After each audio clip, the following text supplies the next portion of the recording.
side traffic. 1 minute you're moving along, the next you're seeing red, brake lights, congestion. And here's why. Everyone heading into town crams onto this narrow finger of land, a classic bottleneck. So they're building a bypass. There it is, in the sea. Imagine zipping along and coming to a cable-stay bridge. Then you'd travel a much larger one. It's longer than 6 football fields and towers 43 stories high. And before you know it, your trip is 30 minutes shorter than it used to be. Here's why. This elevated expressway has 4 lanes going each way for all 6 kilometers. They're building this part now to get around the bottleneck, and they want to build this part right into the central business district. You'll pay a fee to use it, but if you're a frustrated driver, you just want to know, when can I start paying? That day approaches one piece of concrete at a time.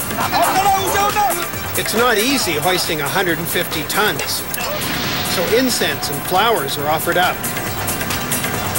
The men are at the ready. Watching is planning manager Santosh Rai. The crane cables tighten, and we have liftoff. The segments don't all go up like this. Some are brought by special truck. All 32 wheels have independent suspensions to cushion the shock. A launcher grabs the segments. They dangle in the air until it's time to assemble a whole span.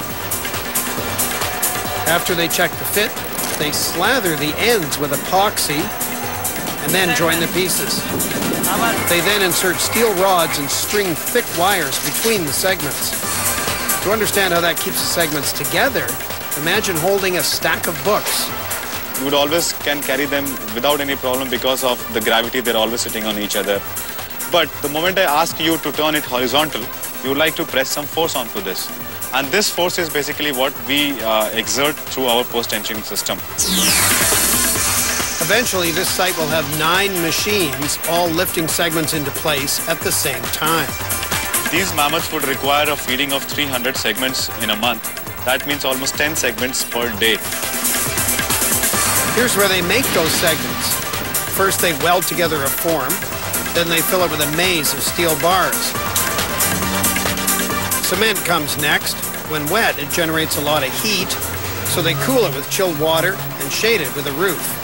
This is basically done to reduce the surface cracks which can appear onto a concrete due to its inherent heat generating capacity. It's very special cement which was designed in Canada by the Ministry of Natural Resources.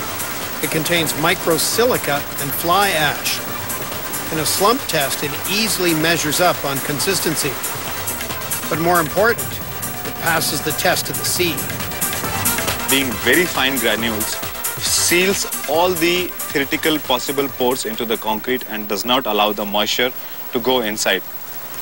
The lower foundations may go as deep as 10 stories into the bedrock beneath the sea, but the upper reaches stay very wet.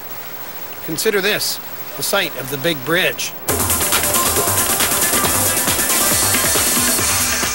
Exposed to water are more than 50 concrete piles and a massive pile head the size of half a football field.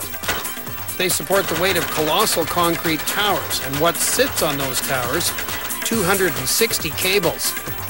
These heavy cables hold the weight of the entire bridge. Inside each cable are up to 160 individual steel wires.